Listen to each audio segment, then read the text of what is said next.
கதை கதையாய் கதைக்கலாம் நிகழ்ச்சியில் உங்களுடன் கதைத்துக் கொண்டிருப்பது ராகவி. பொன்னியின் செல்வன் பாகம் 3, கொலைவாள், அதிகாரம் 39, கஜேந்திர மோட்சம். இத்தனை நேரமும் வானதி சிவிகையிலேயே இருந்தாள். சிவிகையை இப்போது இறக்கி பூமியில் வைத்தார்கள். வானதி பல்லக்கிலிருந்து வெளியே வந்து நின்றாள். நெருங்கி வந்த ஊர்வலத்தை பார்த்து கொண்டே நின்றாள். காலாமுகர்களும் அதே திசையை பார்த்து கொண்டு மௌனமாக இருந்தார்கள். தண்ணீர் ததும்பிய கழனிகளில் தவளைகள் இட்ட சத்தமும் வாடைக்காற்றில் மரக்கிளைகள் அசைந்த சத்தமும் மட்டுமே கேட்டன. ஓடி தப்பிக்கலாம் என்ற எண்ணமே வானதிக்கு தோன்றவில்லை. அது இயலாத காரியம் என்று அவளுக்கு தெரிந்திருந்தது. இந்த காலாமுகர்களிடமிருந்து ஏதேனும் யுக்தி செய்து தப்பினாலும் தப்பலாம். அன்பில் அனிருத்தரிடமிருந்து தப்புவது கனவிலும் நினைக்க முடியாத காரியம். அவருடைய அறிவாற்றலும் ராஜதந்திரமும் சூழ்ச்சி திறனும் உலக பிரசித்தமானது. அதோடு சக்கரவர்த்தியிடம் அவர் மிக செல்வாக்கு உடையவர் என்பதும் உலகம் அறிந்திருந்தது. பழையாறையிலிருந்த அரண்மனை பெண்டர் சோழ சாம்ராஜ்யத்தின் மற்ற அதிகாரிகளையும் சிற்றரசர்களையும் பற்றி வம்பு பேசுவார்கள்.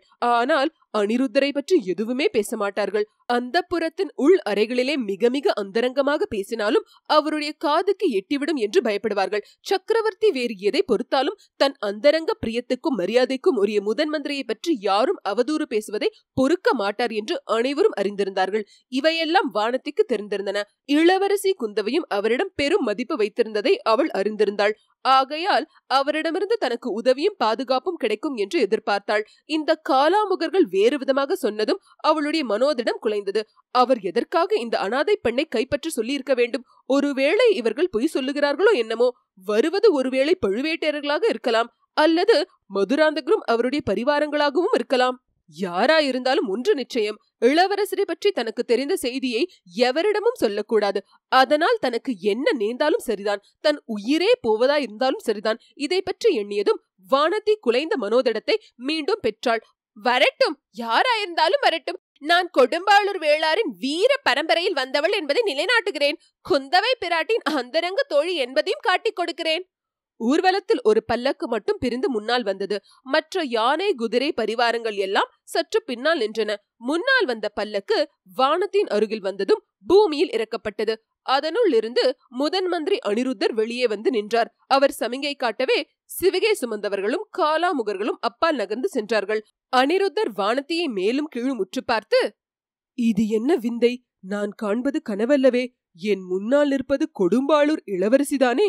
ஈழத்து போரில் வீர சொர்க்கம் ஏதிய பராந்தகன் சிறிய வேளாரின் செல்வ புதல்வி வானதிதானே என்று கேட்டார். ஹாமையா, நான் காண்பது கனவல்லவே. என் முன்னால் நிற்பது சோழ சாம்ராஜ்ய மக்களின் பயபக்தி மரியாதைக்கு உரிய அன்பில் அனிருத்த பிரமராயர் தானே? சக்கரவர்த்தியின் அந்தரங்க அபிமானத்தை பெற்ற முதன் மந்திரியார் தானே என்றாள் வானதி. தாயே, நான் யார் என்பதை பற்றி நீ அறிந்திருப்பது பற்றி சந்தோஷப்படுகிறேன். இதனால் என்னுடைய வேலை எளிதாகும். உனக்கும் அதிக கஷ்டம் கொடுக்க வேண்டி ஏற்படாது. ஆஹா, அதை பற்றி தங்களுக்கு கவலை வேண்டாம். தங்களை போன்ற அமைச்சர் திலகத்தினால் எனக்கு கஷ்டம் நேர்ந்தால் அதை நான் பொருட்படுத்த மாட்டேன். அதை கஷ்டமாகவே கருத மாட்டேன். உன் வார்த்தைகள் மேலும் எனக்கு திருப்தி அளிக்கின்றன. உன்னை அதிகமாக கஷ்டப்படுத்தும் உத்தேசமும் எனக்கு இல்லை. 2 கேள்விகள் உன்னிடம் கேட்கப் போகிறேன். அவற்றுக்கு மறுமொழி சொல்லிவிட்டால் போதும். பிறகு... ஐயா, நீங்கள் என்னை கேள்வி கேட்பதற்கு முன்னால் நான் கேட்பதற்கு சில கேள்விகள் இருக்கின்றன. கேளம்மா, தயங்காமல் கேள். நான் உன் தந்தையை ஒத்தவன். உன்னை என் மகளாகவே கருதுகிறேன். சில நாளைக்கு முன்பு உன் பெரிய தகப்பனார் சேனாதிபதி பூதி விக்ரமகேசரியை மாதோட்டத்தில் சந்தித்தேன். உன்னை என்னுடைய மகளைப் போல் பாவித்து கவனித்துக் கொள்ள வேண்டும் என்று சொன்னார். அப்படியே வாக்களித்தேன். வந்தனம் என் தந்தையே. குழந்தை பிராயத்தில் தகப்பனை இழந்த எனக்கு தந்தையா இருப்பதாக முன்னொரு தடவை சக்கரவர்த்தி வாக்களித்தார். இப்போது தாங்கள் ஒரு தந்தை தோன்றியிருக்கிறீர்கள். இனி எனக்கு என்ன குறை? நீ என்னிடம் கேட்க விரும்பியதை சீக்கிரம் கேளம்மா. வானம் கருத்து இருள் சூழ்கிறது. மழை வரும் போல தோன்றுகிறது. தந்தையே, சாலையோடு பல்லக்கில் பிரயாணம் செய்து கொண்டிருந்த தங்கள் அருமை மகளை இந்த காலாமுகர்களை விட்டு வழிமறித்து இவ்விடம் பலவந்தமாக கொண்டு சேர்க்கும்படி செய்தது தாங்கள்தானா? இந்த அபலை பெண்ணின் கையை தீவர்த்தி பிழம்பில் காட்டி எரிக்கும்படி சொன்னதும் தாங்கள்தானா? இந்த பயங்கரமான மனிதர்கள் அவ்வாறு தங்கள் மீது குற்றம் சாட்டினார்கள். நான் அதை நம்பவில்லை. குழந்தாய், இவர்கள் கூறியது உண்மையே. நான் தான் இவர்களுக்கு அவ்விதம் கட்டளையிட்டேன். அது குற்றமாயிருந்தால் அதற்கு பொறுப்பாளி நானே.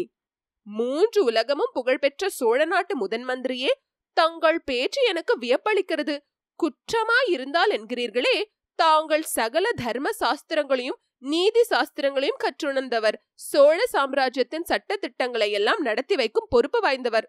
நீதிக்கு மாறாக சக்கரவர்த்தியே காரியம் செய்தாலும் அதை கண்டித்து நியாயமாக நடக்க செய்யும் உரிமை வாய்ந்தவர். ஒரு காரியம் குற்றமா இல்லையா என்பது தங்களுக்கு தெரியாவிட்டால் வேறு யாருக்கு தெரியும்? சாலையோடு பிரயாணம் செய்யும் அபலை பெண் ஒருத்தியை பலவந்தமாக வழிமறித்து தனி இடத்துக்கு கொண்டு சேர்ப்பதும் அந்த பெண்ணை சித்திரவதை செய்வதாக பயமுறுத்துவதும் குற்றமா இல்லையா என்று தங்களுக்கு தெரியாமற் போனால் வேறு யாரை கேட்டு தெரிந்து கொள்வீர்கள்? சுந்தர சோழ சக்கரவர்த்தியின் ராஜ்யத்தில் வழி பிரயாணத்தில் எவ்வித பயமும் கிடையாது என்று கேள்விப்பட்டிருக்கிறேன். அதிலும் பெண்களை துன்புறுத்தும் துஷ்டர்களுக்கு கடும் தண்டனை உண்டு என்றும் கேள்விப்பட்டிருக்கிறேன். அது குற்றமா இல்லையா என்றே தங்களுக்கு சந்தேகம் தோன்றியிருப்பது மிக வியப்பான காரியமல்லவா?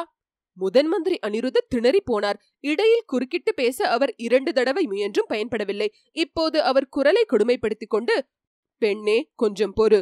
உன் பேச்சு திறமை முழுவதையும் காட்டிவிடாதே. குற்றமா இல்லையா என்று நான் சந்தேகப்படுவதற்கு காரணம் இல்லாமற் போகவில்லை. அது நான் கேட்கும் கேள்விக்கு நீ சொல்லும் விடையை பொறுத்திருக்கிறது. முக்கியமான ராஜாங்க ரகசியம் ஒன்றை அறிந்த பெண் ஒருத்தி நாகைப்பட்டினம் சாலையில் போவதாக நான் கேள்விப்பட்டேன். அந்த பெண்ணை தடுத்து நிறுத்தும்படி என் மனிதர்களுக்கு கட்டளையிட்டேன். அவர்கள் என்னுடைய கட்டளை நிறைவேற்றுவதாக எண்ணிக்கொண்டு செய்திருக்கிறார்கள். ஒருவேளை அவர்கள் தவறு செய்திருக்கலாம். ராஜாங்க சதிவேலையில் ஈடுபட்ட பெண்ணுக்கு பதிலாக குடந்தை ஜோதிடரும் ஜோதிடம் கேட்டுவிட்டு திரும்பிய உன்னை கைப்பற்றி இருக்கக்கூடும். மகளே, நீ சொல். குடந்தையிலிருந்து பழையாறைக்கு திரும்புவதுதான் உன் நோக்கமா? சிவிகை தூக்கிகள் தவறாக உன்னை நாகைப்பட்டினம் சாலையில் கொண்டு போனார்களா? ராஜாங்கத்துக்கு விரோதமாக சதி செய்த ஒருவனை அந்தரங்கமாக பார்க்கும் நோக்கத்துடன் நீ நாகைப்பட்டினத்துக்கு புறப்படவில்லையா? இல்லை என்று நீ சொல்லி நிரூபித்தாயானால் இவர்கள் சொல்வது குற்றமாகும். அதில் எனக்கும் பங்கு உண்டுதான். என்ன சொல்கிறாய் பெண்ணே? இன்னும் தெளிவாகவே கேட்டுவிடுகிறேன். இளவரசன் அருள்மொழிவர்மனை ரகசியமாக சந்திப்பதற்காக நீ நாகைப்பட்டினத்துக்கு புறப்படவில்லையா? இளவரசி இப்போது கதி கலங்கி போனாள். முதன் மந்திரி அனிருத்தரை எரித்து விடலாமா என்று அவளுக்கு அவ்வளவு ஆத்திரம் வந்தது. ஆனால் ஆத்திரத்தை வெளியில் காட்டுவதில் பயனில்லை என்று உணர்ந்தாள். கள்ளங்கபடம் அறியாதிருந்த அந்த சாது பெண்ணுக்கு அப்போது எங்கிருந்தோ ஆழ்ந்து சிந்திக்கும் சக்தியும் சூழ்ச்சி திறனும் ஏற்பட்டிருந்தன. ஆகையால் முதன் மந்திரின் கேள்விக்கு நேரடியாக பதில் சொல்லாமல், ஐயா, இது என்ன வார்த்தை? இளவரசர் அருள்மொழிவர்மரையா ராஜாங்கத்துக்கு விரோதமாக சதி செய்தார் என்று சொல்கிறீர்கள்?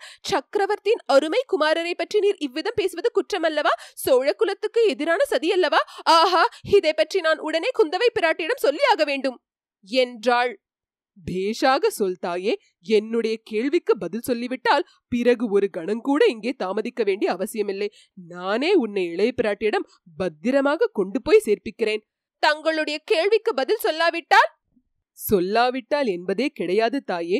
இந்த கிழவனிடமிருந்து அவ்வளவு சுலபமாக தப்ப முடியாது. என் கேள்விக்கு பதில் சொல்லியே தீர வேண்டும் என்றார் அமைச்சர்.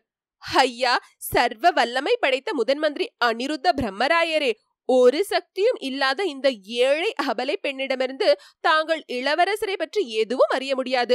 இந்த யமகிங்கரர்கள் சற்று முன் பயமுறுத்தியது போல் என் கையை தீயிலிட்டு எரித்த போதிலும் நான் ஒன்றும் சொல்லப் போவதில்லை. கொடும்பாளூர் வீர வேளாரின் குலத்துதித்த கோமகளே, உன்னுடைய மன உறுதியை கண்டு மெச்சுகிறேன். ஆனால் இளவரசரை பற்றி ஒரு விவரமும் சொல்ல மாட்டேன் என்று நீ கூறினாயே, அது அவ்வளவு சரியன்று. ஏற்கனவே சில விவரங்கள் நீ சொல்லிவிட்டாய். இன்னும் ஒரு வார்த்தையும் சொல்லிவிட்டால் அதிக நஷ்டம் ஒன்றும் நேர்ந்து விடாது. என் வேலையும் எளிதாய் போய்விடும். வானதி மறுபடியும் திடுக்குற்றாள். வாய் தவறு ஏதாவது சொல்லிவிட்டோமோ என்று நினைத்தபோது அவளுடைய நெஞ்சை யாரோ இறுக்கி பிடிப்பது போல் இருந்தது. உடம்பெல்லாம் பதறியது. இல்லை, நான் ஒன்றும் சொல்லிவிடவில்லை. இந்த கிழவர் என்னை ஏமாற்ற பார்க்கிறார் என்று எண்ணி சிறிது தைரியம் அடைந்தாள். ஐயா, வேதம் சொல்லும் உம்முடைய வாயிலிருந்து பொய் வரலாமா? சுந்தர சோழரின் முதலமைச்சர் இல்லாததை கற்பித்து சொல்லலாமா? நான் இளவரசரை பற்றி எதுவுமே கூறவில்லையே. நான் ஏதோ கூறியதாக சொல்கிறீரே என்றாள். யோசித்து பார்த்தாயே? நன்றாக எண்ணிப்பார். ஒரு விஷயத்தை பற்றி பேசாமலேயே அதை பற்றிய விவரத்தை தெரிவிக்க முடியாது என்று நீ கருதினால் அது பெரிய தவறு. நீ சொல்லாமற் சொன்ன விவரத்தை குறிப்பிடுகிறேன், கேள். இளவரசர் அருள்மொழிவர்மர் கடலில் மூழ்கி இறந்துவிட்டதாக உலகமெல்லாம் பேச்சாக இருக்கிறது. குடிமக்கள் அதிகாரிகள் அனைவரும் சோகக்கடலில் ஆழ்ந்திருக்கிறார்கள். உனக்கும் அந்த செய்தி தெரியும். அப்படி இருக்கும்போது நீ இளவரசரை பற்றி ஒரு விவரமும் சொல்ல மாட்டேன் என்று கூறினாய். அதிலிருந்து வெளியாவது என்ன? இளவரசர் இறக்கவில்லை என்பது உனக்கு தெரியும் என்று ஏற்படுகிறது. அவரை பார்ப்பதற்கு நீ நாகைப்பட்டினம் போகிறாய் என்று நான் சொன்னதையும் நீ மறுக்கவில்லை. இறந்து போன இளவரசரை நான் எப்படி பார்க்க முடியும் என்று நீ திருப்பி கேட்கவில்லை. நாகைப்பட்டினம் போகவில்லை, வேறு இடத்துக்கு போகிறேன் என்றும் நீ சொல்லவில்லை. ஆகையால் நாகைப்பட்டினத்தில் இளவரசர் உயிரோடு இருக்கிறார் என்பதையும் அவரை பார்க்க போகிறாய் என்பதையும் ஒப்புக்கொண்டு விட்டாய். மிச்சம் நீ சொல்ல வேண்டிய விவரங்கள் 2 தான். நாகைப்பட்டினத்தில் இளவரசர் எங்கே இருக்கிறார் என்று சொல்ல வேண்டும். அந்த செய்தி உனக்கு எப்படி தெரிந்தது என்றும் கூற வேண்டும். இந்த 2 விவரங்களையும் நீ கூறிவிட்டால் அப்புறம் ஒரு கணம் கூட இங்கே தாமதித்து இந்த கிழவனோடு பேசிக் கொண்டிருக்க வேண்டிய அவசியமில்லை. உனக்கு எங்கே போக விருப்பமோ அங்கே போகலாம். வானத்தின் உள்ளம் இப்போது அடியோடு கலங்கி போய் விட்டது. முதன் மந்திரி கூறியது உண்மை என்றும் தன்னுடைய அறியாமையினால் இளவரசரை காட்டிக் கொடுத்து விட்டதாகவும் உணர்ந்தாள். தான் செய்துவிட்ட குற்றத்துக்கு பிராயச்சித்தம் உண்டா? கிடையவே கிடையாது. உயிரை விடுவதை தவிர வேறு ஒன்றுமில்லை. ஐயா, தாங்கள் என் பெரிய தந்தையின் ஆப்த நண்பர் என்று சொன்னீர்கள். என்னை தங்கள் மகள் என்றும் உரிமை கொண்டாடினீர்கள். தங்களை ஒன்று கேட்டுக்கொள்கிறேன். நான் நாகைப்பட்டினம் போகவும் விரும்பவில்லை, பழையாறைக்கு போகவும் விரும்பவில்லை. கொடும்பாளூருக்கு போக விரும்புகிறாயாக்கும்? அது நியாயம்தான். அங்கேயே உன்னை கொண்டு போய் சேர்ப்பிக்கிறேன். இல்லை ஐயா, கொடும்பாளூர் போகவும் நான் விரும்பவில்லை. இந்த உலகத்தை விட்டு மறு உலகத்துக்கு போக விரும்புகிறேன். தங்களுடைய ஆட்களிடம் சொல்லி அதோ தெரியும் பலிபீடத்தில் என்னை பலி கொடுத்து விட சொல்லுங்கள். நான் தயாராக இருக்கிறேன் என்று சொன்னாள். தாயே, உன்னுடைய விருப்பம் எதுவோ அதை நிறைவேற்றி வைப்பதாக சொன்னேன். ஆகையால் மறு உலகத்துக்குத்தான் நீ போக வேண்டுமென்றால் அங்கேயே அனுப்பி வைக்கிறேன். ஆனால் அதற்கு முன்னால் என்னுடைய கேள்விக்கு விடை சொல்லியாக வேண்டும். ஐயா, என்னை வீணில் துன்புறுத்த வேண்டாம். நான் எந்த கேள்விக்கும் பதில் சொல்ல போவதில்லை. என்னை தங்கள் மகளாக கருதுவதாய் சற்று முன் தாங்கள் சொன்னது உண்மையாயிருந்தால்... மகளே, அதில் யாதொரு சந்தேகமும் இல்லை. உன்னை நான் பெற்ற மகளாகவே கருதுகிறேன். உன் குடும்பத்தார் எனக்கு எவ்வளவு வேண்டியவர்கள் என்பது ஒருவேளை உனக்கு தெரிந்திராது. உன் பெரிய தந்தையும் நானும் 40 ஆண்டுகளாக தோழர்கள். ஆனால் ராஜாங்க காரியங்களில் சிநேகிதம், உறவு என்றெல்லாம் பார்ப்பதற்கில்லை. பெற்ற தந்தை என்றும் பார்க்க முடியாது, அருமை குமாரி என்றும் பார்க்க முடியாது. ஏன், சக்கரவர்த்தியின் காரியத்தையே பார். தமது சொந்த குமாரன் ராஜாங்கத்துக்கு விரோதமாக சதி செய்தபடியால் அவனை சிறைப்படுத்தி கொண்டு வரும்படி கட்டளையிடவில்லையா? ஐயா, பொன்னியின் செல்வரை பற்றியா இவ்வாறெல்லாம் பேசுகிறீர்கள்? அவர் ராஜாங்கத்துக்கு விரோதமாக என்ன சதி செய்தார்? ஓஹோ, உனக்கு அது தெரியாத போலிருக்கிறது. இலங்கைக்கு போர் செய்ய போவதாக சொல்லிவிட்டு பொன்னியின் செல்வர் போனார். அங்கே தமது வீரப்படைகள் இலங்கை படைகளை முறியடித்தன. அந்த சந்தர்ப்பத்தை உபயோகித்துக் கொண்டு இளவரசர் அருள்மொழிவர்மர் இலங்கை சிம்மாசனத்தை கைப்பற்றிக் கொள்ள பார்த்தார். இது ராஜாங்கத்துக்கு விரோதமான சதியல்லவா? இதை அறிந்ததும் சக்கரவர்த்தி தமது திருக்குமாரரை சிறைப்படுத்திக் கொண்டு வரும்படி கட்டளை அனுப்பினார். இளவரசர் அக்கட்டளையை மீறி கடலில் வேண்டுமென்றே குதித்துதான் இறந்து விட்டதாக பொய் செய்தியை பரப்ப செய்தார். பிறகு கரையேறி எங்கேயோ ஒளிந்து மறைந்திருக்கிறார். இந்த விவரங்கள் உனக்கு தெரியாதபடியால் அவர் இருக்கும் இடத்தை நீ சொல்ல மறுத்தாய் போலும். அப்படிப்பட்ட ராஜாங்க விரோதியை நீ மறைத்து வைக்க முயன்றால் அதுவும் பெரிய குற்றமாகும். ஆகையால் சொல்லிவிடு அம்மா என்றார் முதன் மந்திரி. வானத்திற்கு இதுவரை அடக்கி வைத்திருந்த ஆத்திரமெல்லாம் இப்போது பொங்கி பீறிக்கொண்டு வெளிவந்தது. பொன்னியின் செல்வரை குறித்து முதன் மந்திரி கூறிய தூஷணைகள் எல்லாம் அவளால் பொறுக்க முடியவில்லை. அந்த சாது பெண் வீராவேசமே உருவெடுத்தவள் போல கூறினாள். ஐயா, தாங்கள் கூறியது ஒன்றும் உண்மையில்லை. இளவரசர் மீது வீண் அபாண்டம் கூறினீர்கள். இலங்கையில் தமது படைகள் சோர்வடைந்திருந்த காலத்தில் இளவரசர் அங்கே சென்றதினாலே உற்சாகம் கொண்டு போராடினார்கள். பொன்னியின் செல்வர் தான் இலங்கையில் நம் வெற்றிக்கு காரணமானவர் என்பது உலகம் அறிந்த உண்மை. அவருடைய வீரத்தையும் மற்ற குணாதிசயங்களையும் பார்த்த இலங்கை மக்கள் அவர் மீது அன்பு கொண்டார்கள். போரில் புறமுதுகிட்டு ஒளிந்து கொண்ட தங்கள் அரசனுக்கு பதிலாக இளவரசரை தங்கள் அரசனாக்கி கொள்ள விரும்பினார்கள். புத்த குருமார்கள் இலங்கை சிம்மாசனத்தை பொன்னியின் செல்வருக்கு அளித்தார்கள். பொன்னியின் செல்வர் சிம்மாசனம் தமக்கு வேண்டாம் என்று மறுத்தளித்தார். அத்தகைய நேர்மையானவரை குறித்து தாங்கள் இவ்வளவு அவதூறு சொல்லி இருக்கிறீர்கள். இளவரசர் தந்தையின் கட்டளை என்று அறிந்ததும் தாமே சிறைப்பட்டு நேரே தஞ்சைக்கு புறப்பட்டு வந்தார். அவர் கடலில் வேண்டுமென்று குதிக்கவில்லை. தம் அருமை சிநேகிதரன் உயிரை காப்பாற்றுவதற்காகவே குதித்தார். சக்கரவர்த்திக்கு விரோதமாக அவர் சதி செய்யவும் இல்லை. இந்த அபாண்டங்களை எல்லாம் கேட்க என் செவிகள் என்ன துர்பாகியம் செய்தனவோ தெரியவில்லை. அனிருத்தர் லேசாக சிரித்துக்கொண்டே, பெண்ணே, அருள்மொழிவர்மருக்காக நீ இவ்வளவு ஆத்திரமாக பரிந்து பேசுவதை கேட்பவர்கள் என்ன நினைப்பார்கள் தெரியுமா? நீங்கள் இருவரும் காதலர்கள் என்று நினைப்பார்கள் என்றார். ஐயா, தாங்கள் இப்போது கூறியதில் பாதி மட்டும் உண்மை. நான் அவருக்கு என் உள்ளத்தை பறிகொடுத்திருப்பது மெய்தான். இதை தங்களிடமிருந்து நான் மறைக்க விரும்பவில்லை. ஆனால் அவர் இந்த அனாதை பெண்ணுக்கு தன் உள்ளத்தில் இடம் கொடுத்திருப்பதற்கு நியாயமில்லை. வானத்தில் ஜொலிக்கும் சந்திரன் மீது அன்றில் பறவை காதல் கொள்ளலாம். ஆனால் சந்திரனுக்கு அன்றில் பறவை ஒன்று இருப்பதே தெரிந்திராது. ஆஹா, என் அருமை சிநேகிதரன் மகள் இவ்வளவு சிறந்த கவிதா ரசிகை என்பது இதுவரை எனக்கு தெரியாமற் போயிற்று.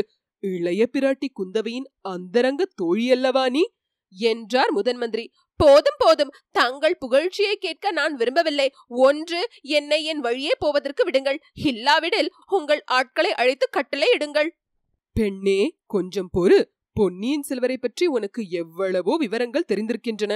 ஆகையால் அவர் இப்போது இருக்கும் இடமும் உனக்கு அவசியம் தெரிந்திருக்க வேண்டும். அதை மட்டும் சொல்லிவிடு. உன்னை உடனே உன் பெரிய தந்தையிடம் அனுப்பி வைக்கிறேன். அவர் இலங்கையிலிருந்து திரும்பி வந்து கொண்டிருக்கிறார். இத்தனை நேரம் மதுரைக்கு வந்திருப்பார். ஐயா, தங்களை போன்ற வஞ்சகம் நிறைந்த மனிதருடன் சிநேகமாயிருப்பவர் என்னுடைய பெரிய தந்தை அல்லர். எனக்கு உற்றார் உறவினர் யாரும் இல்லை. இளவரசரை பற்றி எல்லாரும் அறிந்திருப்பதே நான் சொன்னேன். வேறு எதுவும் என்னிடமிருந்து தாங்கள் தெரிந்து கொள்ள முடியாது. வீண் தாமதம் செய்ய வேண்டாம். தாமதம் செய்யக்கூடாதுதான். பலமாக மழை வரும் போலிருக்கிறது. மழை மட்டும் தானா வரும்? தங்களை போன்றவர்கள் உள்ள இடத்தில் இடி, மின்னல், பிரளயம் எல்லாம் வரும். வானத்தின் கூற்றை ஆமோதிப்பது போல் அச்சமயம் ஒரு நெடிய மின்னல் வானத்தின் ஒரு முனையிலிருந்து இன்னொரு முனை வரையில் பாய்ந்தோடி ஜொலித்துக் கொண்டு மறைந்தது. மின்னல் மறைந்து இருள் சூழ்ந்ததும் அண்ட கடாகங்கள் அதிரும்படியான பேரிடி ஒன்று இடிந்தது. பெண்ணே, இளவரசர் அருள்மொழிவர்மர் எங்கே இருக்கிறான் என்று சொல்ல மாட்டாயா? சொல்ல மாட்டேன். நான் ஊகித்தது ஊர்ஜிதமாகிறது. இளவரசன் மறைந்திருக்கும் இடத்துக்கு நீ ஏதோ ரகசிய செய்தி கொண்டு போவதற்காக புறப்பட்டாய். இது உண்மையா இல்லையா? ஐயா, வீண் வேலை. தங்கள் கேள்வி எதற்கும் இனி நான் மறுமொழி சொல்ல முடியாது. அப்படியானால் ராஜாங்கத்துக்கு துரோகமாக சதி செய்பவர்களுக்கு அளிக்க வேண்டிய கடும் தண்டனையை உனக்கும் அளிக்க வேண்டியதுதான். வேறு வழி இல்லை. தண்டனையை ஏற்றுக்கொள்ள காத்திருக்கிறேன் ஐயா. பலிப்பிடத்தில் என் தலையை வைக்க வேண்டும் என்றாலும் அப்படியே செய்கிறேன். ச்சே, நீ கொடும்பாளூர் வேளரின் மகள்.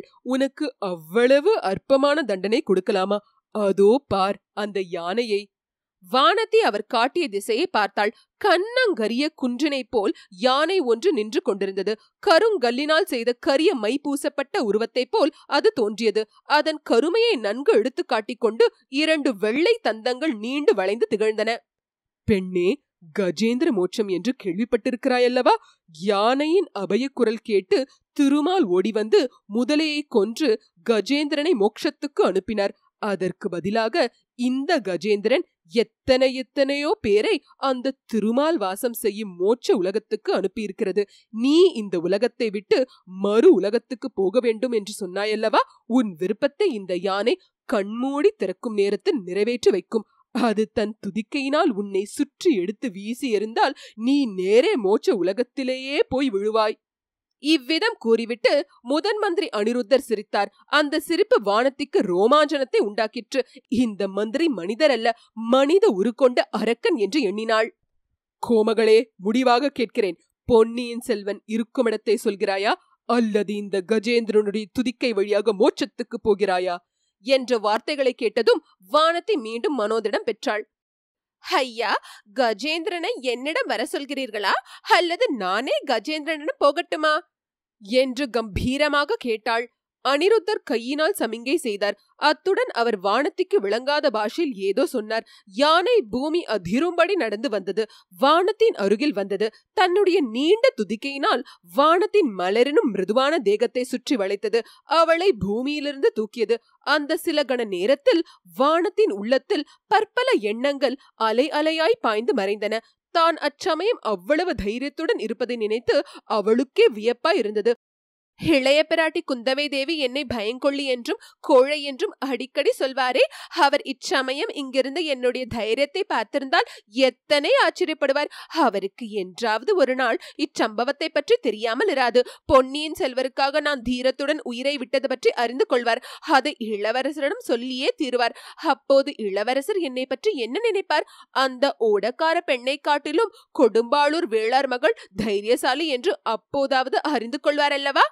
யானையின் துதிக்கை மெல்ல மெல்ல மேலே எழுந்தது. அத்துடன் வானத்தி மேலே ஏறினாள். ஹாம் ஹாம், அந்த பிரம்ம ராட்சதர் கூறியது உண்மைதான்.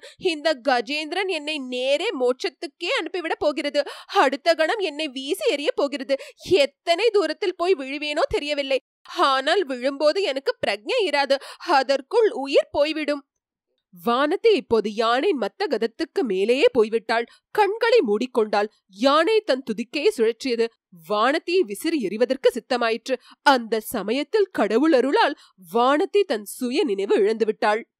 இத்துடன் அதிகாரம் 39 முற்றிற்று.